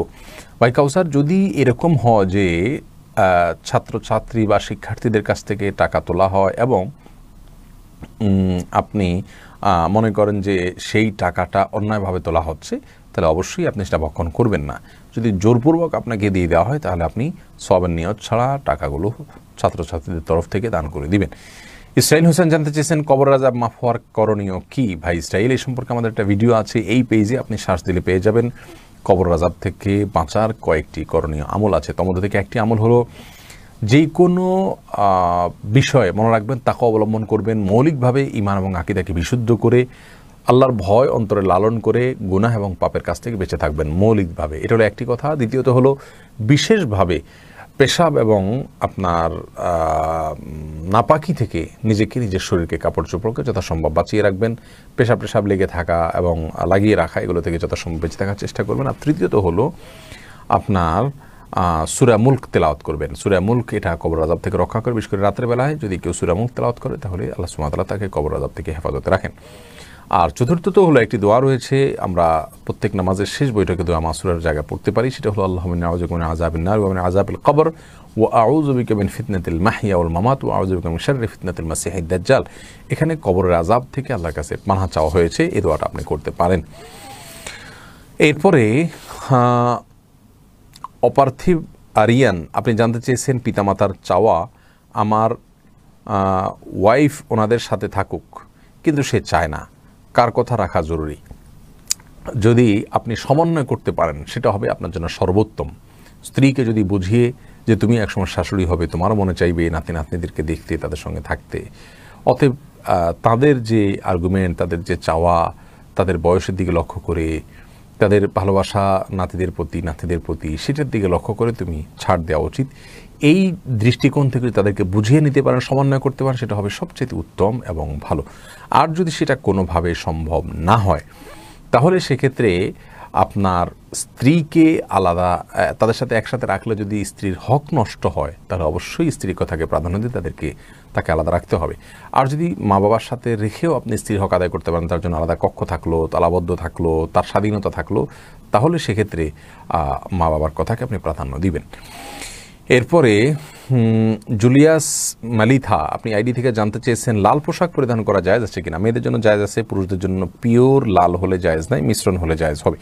আব্দুল্লাহ আল সিয়াম জানতে চেয়েছেন সাহু সেজদায়ের সুন্নাত নিয়ম কি। একাধিক নিয়ম রয়েছে, সবগুলোরই দালিলিক এবং বিশ্লেষণ সাপেক্ষ বিষয়। আশিকুর রহমান নাইম জানতে চেয়েছেন আমার যার সাথে বিয়ে হবে সেটা কি আল্লাহর পক্ষ হতে নির্ধারিত? অবশ্যই নির্ধারিত। হাসানুল বান্না জানতে চেয়েছেন উজু করার পর লজ্জাস্থানে হাত দিলে কি উজু ভেঙে যাবে? অনেক ইমামগণের মতে উজু ভেঙে যাবে, আর ইমাম আবু রহমতুল্লাহর মতে উজু ভাঙবে না, আর এই মতটি দলিলের দিক থেকে আমার কাছে সমৃদ্ধ মনে হয়। আর ইয়ান আহমদ জানতে চেয়েছেন আমার বাবা ধনী, আমি গরিব, লেখাপড়া খরচ বাবাই দেন, কিন্তু বাবা অনেক সময় প্রয়োজন থেকে কম দেন, এহেন অবস্থায় আমি সরকারি উপবৃত্তি গ্রহণ করতে পারি কিনা?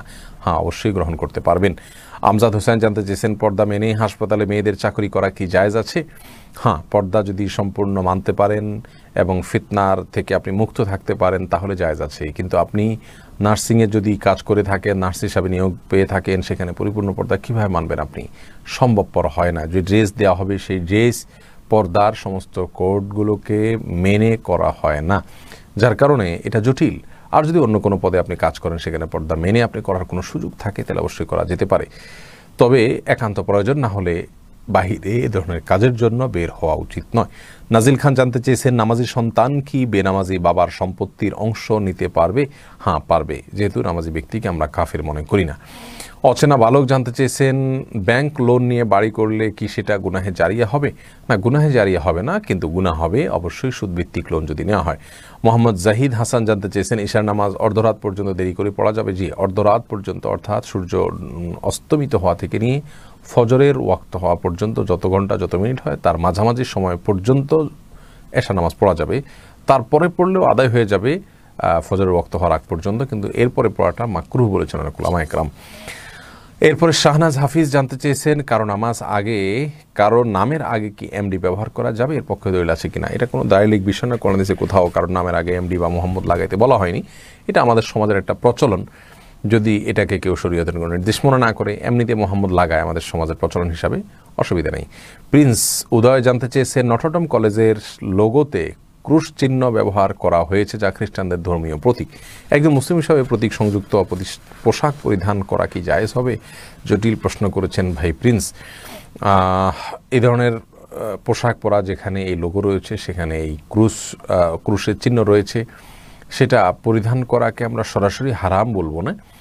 তার কারণ হলো তিনি এটাকে প্রচার করবার উদ্দেশ্যে পড়েছেন তা নয়, অনেকটা বাধ্য হয়েই পড়েছেন।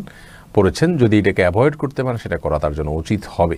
সিফাতুল্লাহ আইডি থেকে জানতে চেয়েছেন আমার বন্ধুদের মুখের ভাষা খুব খারাপ, তাদের সাথে থাকাকালীন সময় অনিচ্ছায় যদি আমার কানে গালিগালাজের আওয়াজ আসে আমার কি গুনাহ হবে? আমার করণীয় কি? তাদের ছাড়তেও পারছে না। কেন ছাড়তে পারছেন না? আল্লাহ রাব্বুল আলামিন আমাদেরকে নির্দেশ করেছেন ওয়াকুনু মা'আস সাদিকিন, তোমরা সত্যবাদীদের সঙ্গে থাকো, ভালো বন্ধুদের সাথে থাকতে হবে। খারাপ বন্ধুদের সাথে থাকলে আপনি নিজে আস্তে আস্তে খারাপের দিকে চলে যাবেন এবং এগুলো জাহান্নামের দিকে নিয়ে যাবে আপনাকে। আল্লাহ ইয়াখিল্লাহু ইয়াওমাইদিন বা'দুহুম আদুওয়ুন লিবা'দিন ইল্লাল মুত্তাকিন মোত্তাকি বন্ধুরা ছাড়া অন্যরা কিয়ামতের ময়দানে শত্রুর ভূমিকায় চলে যাবে। যার কারণে আপনার আমার উচিত হবে খারাপ বন্ধুদের সংস্রব থেকে দূরে থাকা। আল্লাহ তাআলা আপনাকে সেই হিম্মত, সেই সাহস এবং সেই পরিবেশ দান করুন। আমি জানি না আপনার পরিবেশ কেমন, কেন আপনি পারছেন না। যদি আপনি একান্ত নিরুপায় হন এবং তাদের গাড়ির আওয়াজ আপনার কাছে আসে শুধু এটুকু হয়, তাহলে এর কারণে আপনার গুনাহ হবে না ইনশাআল্লাহ। মোহাম্মদ ইকবাল কাউসার জানতে চাচ্ছেন মেয়েদের চুল কাটা নিষেধ, এটা কতটুকু সত্য? মেয়েদের চুল কাটা নিষেধ ওলামা ইকরামের মতে, তবে সহিহ মুসলিমের একটি হাদিস দ্বারা জানা যায় উম্মুল মুমিনিনদের কেউ কেউ চুলের কিছু অংশ কেটেছেন। আপনার ওমরাতে বা হজে তো সামান্য 1-2 ইঞ্চি পরিমাণ চুল কাটবেই মেয়েরা, সে তো কাটবেনই, কাটতেই হবে। আর এর বাইরে সাধারণ অবস্থাতে চুল যদি কাটতে চান তাহলে সহিহ মুসলিমের হাদিসের আলোকে মেয়েদের চুল কাটা জায়েজ আছে, তবে কাটতে কাটতে কাফের ফাসেক মেয়েদের মতো বিভিন্ন কাটিংয়ে চুল রাখা এবং অনেক ছোট করে ফেলানো জায়েজ নাই। রেজওয়ান আলম জানতে চেয়েছেন অভিভাবক যদি ঠিক সময়ে বিয়ে না দেয় সন্তানের কি গোপনে বিয়ে করে নেওয়া উচিত? কিছু ফেসবুক পেজ ও গ্রুপ গণহারে প্রচার করছে যে অভিভাবক সঠিক সময় বিয়ে না দিলে ছেলে মেয়ে যেন গোপনে বিয়ে করে নেয়। দেখুন, গোপনে বিয়ে করার চাইতে অবশ্যই অভিভাবককে সম্মতিতে এনে বিয়ে করা উত্তম এবং উচিত। আপনার জীবনের একটা বড় সিদ্ধান্তে আপনি জীবনসঙ্গী নির্বাচন করবেন, আপনি আত্মীয় নির্বাচন করবেন, সেক্ষেত্রে বাবা মার সহযোগিতা আপনাকে সঠিক সিদ্ধান্তে উপনীত হতে সাহায্য করবে। নিজে নিজে সিদ্ধান্ত নিলে বেশিরভাগ ক্ষেত্রেই মানুষ ভুল সিদ্ধান্তে উপনীত হয়ে যায়। বয়সের ভ্রমের কারণে তার কাছে ভালো আর মন্দ নিরূপণ করবার মতো ক্ষমতা আসলে থাকে না। সেজন্য বাবা মাকে সম্মতিতে এনে করা উচিত।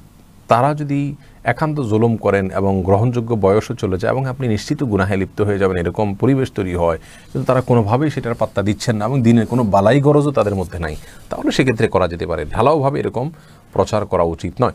রোকসানা রিমা জানতে চেয়েছেন হাত ও পায়ের নখ কাটার কি কোনো নিয়ম আছে? হাত ও পায়ের নখ কাটার ক্ষেত্রে কোনো রেওয়ায়েত থেকে আপনার হাতের ডান হাতের আগে, তারপর বাম হাতের এই আঙ্গুল থেকে শুরু করে কোনোই, তারপর বৃদ্ধটা, তারপর এখান থেকে শুরু করে তারপর বৃদ্ধটা, এভাবে করার বিষয়ে নির্দেশনা পাওয়া যায়। তো এগুলো জরুরি কোনো বিষয় নয়। মৌমিতা আক্তার জানতে চেয়েছেন কেউ মিসকিনকে খাবার খাওয়ানোর কাফারা আদায় করে সেই মিসকিনকে যদি বলে দোয়া করবেন, আর সেই মিসকিনও দোয়া করলে এতে কাফারা কোনো ক্ষতি হবে না। কাফারা কোনো ক্ষতি হবে না, কিন্তু কাউকে খাবার খাইয়ে দোয়া চাওয়া এটা একটা বাজে ট্র্যাডিশন আমাদের দেশের। আপনি একজন আলেমকে, একজন ভালো মানুষকে বা একজন গরিব মানুষকে, যে কাউকে আপনি খাবার খাইলেন বা কিছু দিলেন, দিয়ে বললেন আপনি দোয়া করবেন, তার মানে কেমন যেন আপনি ওটার বিনিময় চাচ্ছেন। দরকার নাই তো, দোয়া তো তিনি এমনিতেই করবেন। আর তাকে খাবার খাইয়েছেন আল্লাহর জন্য, আল্লাহর কাছে সন্তুষ্টি আশা করবেন, সওয়াব আশা করবেন, তার কাছ থেকে আর কোনো আশা করবেন না। অতএব কিছু খাইয়ে তারপর দোয়ার আশা, এটা দৃষ্টিকটু। অনেক সময় আলেমদেরকে দাওয়াত দিয়ে খাওয়ানো হয়, খাওয়ানোর পরে বলা হয় এবার একটু দোয়া করে দেন, বা দোয়া করার উদ্দেশ্যে খাওয়ানো হয়, এটা কেমন যেন একটা বিনিময় দিয়ে দেওয়া হচ্ছে, যেটা উচিত নয়। মোহাম্মদ সালেহীন আপনি জানতে চেয়েছেন অজু আছে কি না, সে ব্যাপারে সন্দেহ থাকলে অজু করতে হবে কি? অজু আছে কি না এটা নিয়ে সন্দেহ যদি হয়, আপনি যদি অজু করেছেন এটা নিশ্চিত হয়, কিন্তু অজু গেছে কি না এটা নিয়ে সন্দেহ হচ্ছে, তাহলে সেক্ষেত্রে অজু আছে ধরা হবে। আর আপনার অজু গেছে এটা ঠিক আছে, পেশাব করেছেন বা বায়ু নির্গত হয়েছিল আপনি জানেন নিশ্চিত, কিন্তু এরপর অজু করেছেন কিনা এটা নিয়ে ডাউট হচ্ছে, তাহলে সেক্ষেত্রে আপনার অজু নাই, এটাই ধরে রাখা হবে। কারণ আল ইয়াকিনু লা ইয়াজুলু বিশাক, একটি মূলনীতি হলো নিশ্চিত বিষয়ে সন্দেহের কারণে দূর হবে না। আপনি অজু করেছেন এটা নিশ্চিত, এখন আছে কি নাই, অর্থাৎ বায়ু নির্গত হলো কি হলো না এটা নিয়ে আপনার ডাউট হচ্ছে, তো এটার ভিত্তিতে আপনার অজু চলে যাবে না। এরপরে আয়েশা জানতে চেয়েছেন কোনো নারী খারাপ লোকের হাতে ধর্ষিত হওয়ার পর অন্তঃসত্ত্বা হয়ে গেলে সে কি করবে? আল্লাহ মাফ করুন, এরকম যদি পরিস্থিতির শিকার হয়ে যায় তিনি আল্লাহর কাছে তওবা করবেন এবং স্বাভাবিকভাবে সন্তান ভূমিষ্ঠ হবে এবং পরবর্তী প্রক্রিয়াগুলো, ধাপগুলো তিনি অবলম্বন করবেন সতর্কতার সাথে। তার আত্মরক্ষার যে পদ্ধতিগুলো আছে সেগুলো অবলম্বন করবেন। এই সন্তান নষ্ট করা যাবে কি না, হয়তো আপনি প্রশ্ন জানতে চেয়েছেন, এটার উত্তর আমি দিতে পারবো না। পরিস্থিতি পর্যালোচনা করে কোনো আলেমের সঙ্গে সাক্ষাৎ করে তারপরে বিষয় জানার চেষ্টা করবেন। এমডি নজরুল ইসলাম জানতে চেয়েছেন আল্লাহর অস্তিত্ব নিয়ে মনে প্রশ্ন জাগে তখন কি করা যায়? আল্লাহর অস্তিত্ব নিয়ে মনে প্রশ্ন জাগলে এর মানে হলো শয়তান আছে, শয়তান তার কাজ করছে। মনে রাখবেন, শয়তান তার কাজ করছে, এটা যদি আঁচ করতে পারেন সঙ্গে সঙ্গে আল্লাহর প্রতি আপনার বিশ্বাস আরও বেড়ে যাওয়া উচিত। এই জন্য যে শয়তান আমরা দেখি না, কিন্তু আল্লাহ রাব্বুল আলামিন তার সম্পর্কে আমাদেরকে জানিয়েছেন, কোরআন আমাদেরকে জানিয়েছে। অতএব শয়তানের কুমন্ত্রণা যখন আমরা ফিল করব, আঁচ করব, অনুভব করব, সঙ্গে সঙ্গে আল্লাহর প্রতি আরও ঈমান আমাদের বৃদ্ধি হয়ে যাওয়া উচিত। এই যে শয়তান আমাকে ওয়াসওয়াসা দিচ্ছে, এই যে আল্লাহ নাই বলতে একটা কুমন্ত্রণা দিচ্ছে, সে তার কাজ চালাচ্ছে, সে আমাকে বিপদগামী করার চেষ্টা করছে, এর মানে হলো আল্লাহ রাব্বুল আলামিন যে তার অস্তিত্বের কথা বলেছেন, সে দেখা যায় না, তাকে দেখা যায় না, ধরা ছোঁয়া যায় না, সে অপ্রকাশ্য, সে তার কাজ করে, সে খারাপ পথের দিকে নিয়ে যায়। আল্লাহর সেই কথাই তো বাস্তবায়িত আমি দেখতে পাচ্ছি।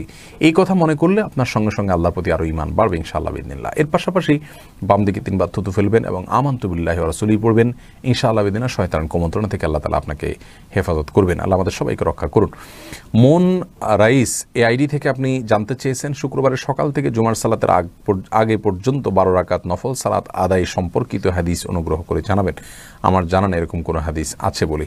আনোয়ারুল ইসলাম জানতে চেয়েছেন, দোকানে সিগারেট রেখে বিক্রি করা যাবে কি না? দয়া করে উত্তর দিবেন না ভাই, সিগারেট রেখে বিক্রি করা যাবে না। আল্লাহ বলেছেন, তাআওয়ানু আলাল বিররি ওয়াত তাকওয়া ওয়ালা তাআওয়ানু আলাল ইসমি ওয়াল উদওয়ান, অন্যায় এবং সীমা লঙ্ঘনের কাজে তোমরা একে অন্যের সহযোগিতা করো না। সিগারেট দোকানে রেখে বিক্রি করার মানে হলো অন্যকে ধূমপান করতে সহযোগিতা করা, অন্য ব্যক্তি গুনাহের কাজ করবেন তার জন্য আপনি হেল্প করছেন, তার সে কাজ ত্বরান্বিত করছেন, তার সে কাজে সহযোগিতা করছেন, যার কারণে এটা করা যাবে না, এটা গুনাহের কাজ। কিন্তু আপনি যদি এটা ছাড়া বিকল্প কোনো পথ আপনার সামনে খোলা না থাকে, দোকান কোনোভাবে না চলে, চেষ্টা করেছেন না চলে না, তাহলে সেক্ষেত্রে সবচেয়ে ভালো হলো যে এ ধরনের আইটেম বিক্রি করবেন না, সৎসাহস রাখবেন, আল্লাহর ভয়, আল্লাহ তাআলা বারাকা দিবেন, যেটুকু আসে সেটুকু দিয়ে চলবেন, একটু কষ্ট করে চললেন। যদি সেটাও কোনোভাবে সম্ভব না হয় আপনার জন্য, তাহলে সেক্ষেত্রে সিগারেটের যে উপার্জনটা সেটাকে আলাদা করে রাখবেন এবং সওয়াবের নিয়ত ছাড়া দান করে দিবেন। বাস, এর মাধ্যমে আশা করা যায় ইনশাআল্লাহ আল্লাহ তাআলা হেফাজত করবেন। এরপর শাহাদাত হোসেন জানতে চেয়েছেন, পুরুষরা কি রূপার সংমিশ্রণে তৈরি পাথরের আংটি ব্যবহার করতে পারবে? হ্যাঁ, পারবে। আব্দুল্লাহ আল মারুফ জানতে চেয়েছেন, যুবক বয়সের কোন ইবাদত আল্লাহর নিকট বেশি প্রিয়? যে কোনো ইবাদতই বেশি প্রিয়, তবে বিশেষ করে গুনাহ থেকে বেঁচে থাকা, চোখের গুনাহ এবং জিনা থেকে বেঁচে থাকা হলো আল্লাহর কাছে সবচেয়ে প্রিয়। সবচেয়ে প্রিয় কাজ হলো যৌবন বয়সে নিজের চরিত্রকে আল্লাহ রাব্বুল আলামিনের সন্তুষ্টির উদ্দেশ্যে হেফাজত করা, আল্লাহর ভয়ে হেফাজত করা। এটা হলো যৌবন বয়সের সবচাইতে উত্তম এবং গুরুত্বপূর্ণ আমল। নুসরাত জাহান নাবিলা আপনি জানতে চেয়েছেন, নানা নানি দাদা দাদিকে কি বাবা মা ডাকা যাবে? এ বিষয়ে আমাদের একটা ভিডিওতে আমরা বলেছি, কোরআন হাদিসে কোথাও তাদেরকে বাবা মা ডাকার জন্য নির্দেশ করা হয়নি। তবে আমরা সেই ভিডিওতে বলেছি যে কোরআন হাদিস থেকে জানা যায় যে দাদা নানা তারা বাবার সমপর্যায়ের, আর নানি দাদি তারা মায়ের সমপর্যায়ের, তাদেরকে সেভাবে ট্রিট করা উচিত।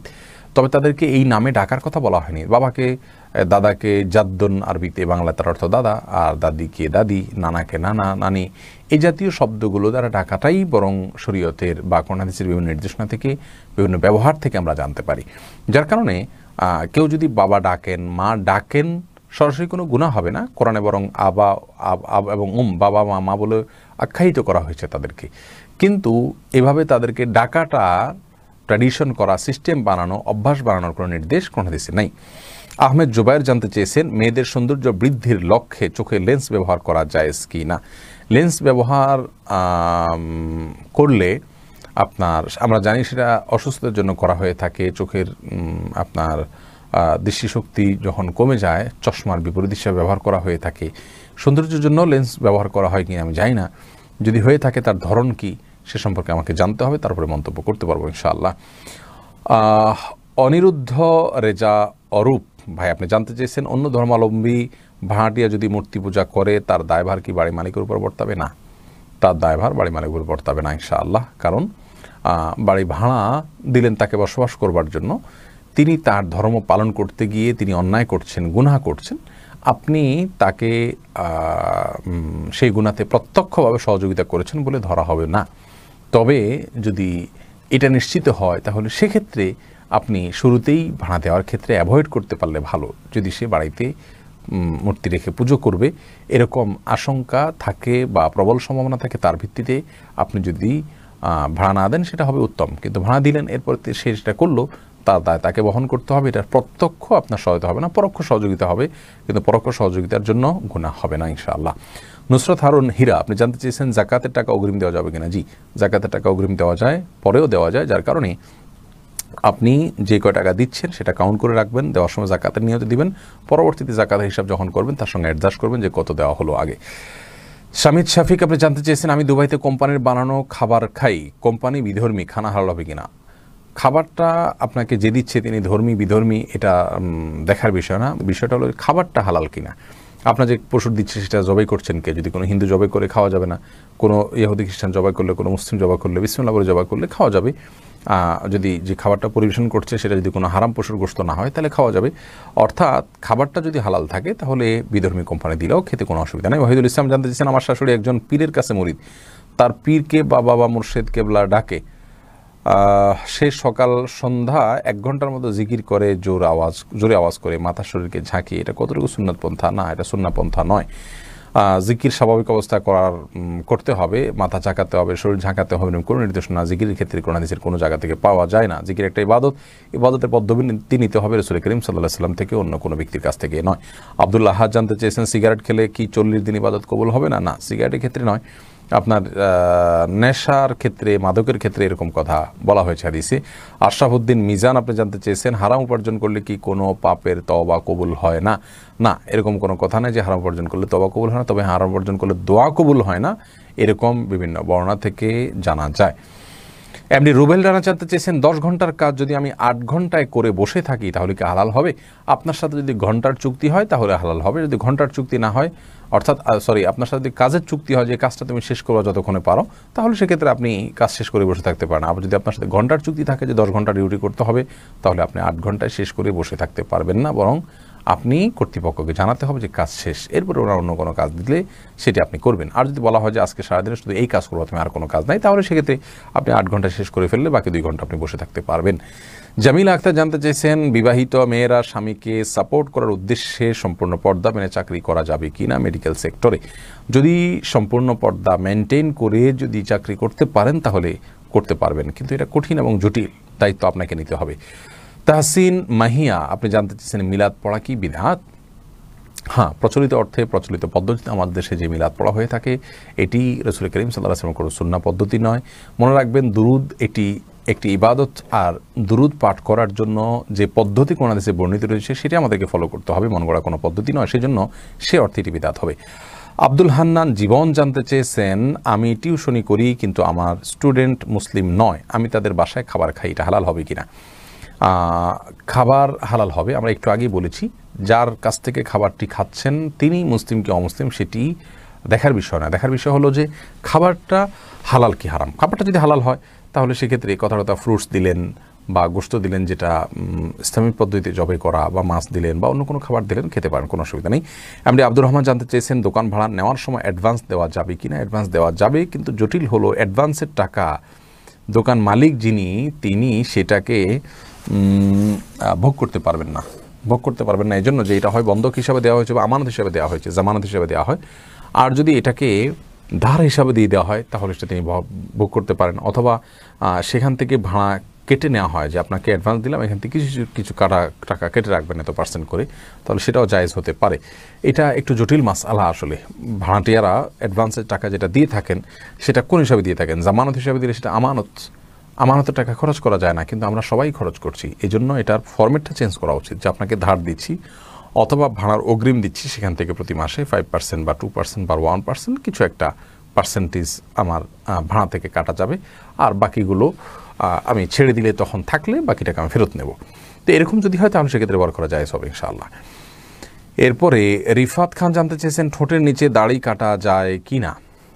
না, ঠোঁটের নিচে দাড়ি কাটবেন না।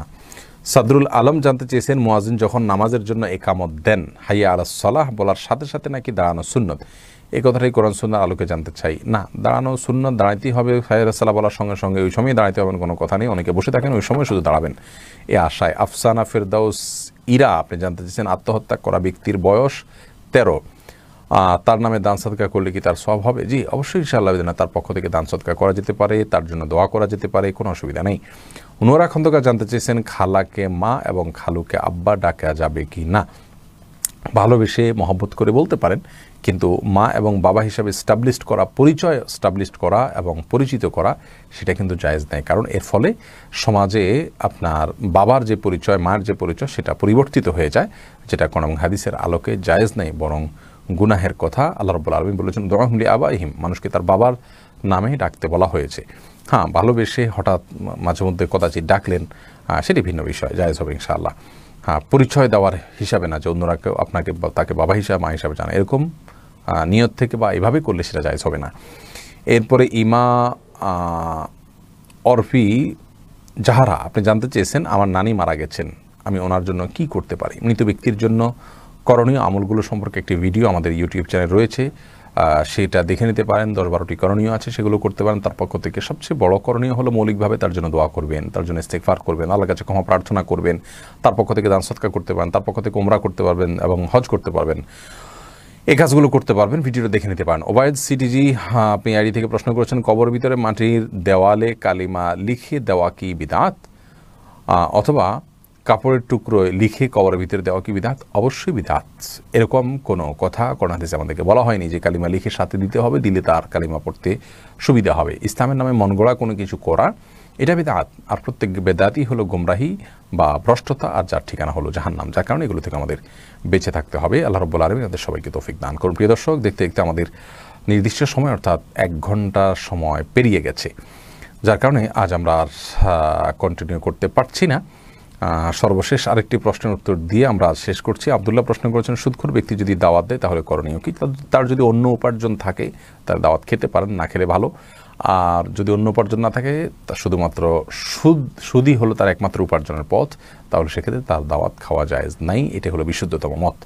আল্লাহ রাব্বুল আলামিন আমাদের সবাইকে হেফাজত করুন। প্রিয় দর্শক, আমরা ইনশাআল্লাহ বিদিনিল্লাহ আগামী সপ্তাহে আগামী জুমাবারে একই সময় অর্থাৎ বাংলাদেশ সময় রাত 9টা থেকে 10টা এই সময় আপনাদের সঙ্গে লাইভে যোগ দিব। আপনাদের সরাসরি প্রশ্ন উত্তর দেওয়ার জন্য আপনারা আমাদের সঙ্গেই থাকবেন। আজ যে সমস্ত প্রশ্ন উত্তর দেওয়া যায়নি, এই সমস্ত প্রশ্ন থেকে নির্বাচন করে কিছু প্রশ্নকে আগামী সপ্তাহের লাইভের শুরুতে উত্তর দেওয়া হবে ইনশাআল্লাহ বিদিনিল্লাহ। আপনারা নিরাশ হবেন না, চেষ্টা করবেন জীবন ঘনিষ্ঠ প্রশ্ন করবার জন্য। আর যে সমস্ত প্রশ্ন উত্তর আপনারা পাননি, আমাদের পেজে অথবা আমাদের ইউটিউব চ্যানেলে আপনার প্রশ্ন রিলেটেড কোনো শব্দ দিয়ে শ্বাস দিয়ে হয়তো তার উত্তর পেয়েও যেতে পারেন ইনশাআল্লাহ বিদিনিল্লাহ। আল্লাহ তাআলা আমাদের সবাইকে কোরআন এবং হাদিসের পথে পরিচালিত হওয়ার তৌফিক দান করুন। আগামী সপ্তাহে আমি ঢাকার বাইরে থাকব, যার কারণে সেখান থেকে আমি যেখানে কোনো একটা হোটেলে থাকবো আশা করছি ইনশাআল্লাহ, সেখান থেকে আমি লাইভে আপনাদের সঙ্গে যুক্ত হওয়ার চেষ্টা করব, যদি আল্লাহ রাব্বুল আলামিন তৌফিক দান করেন।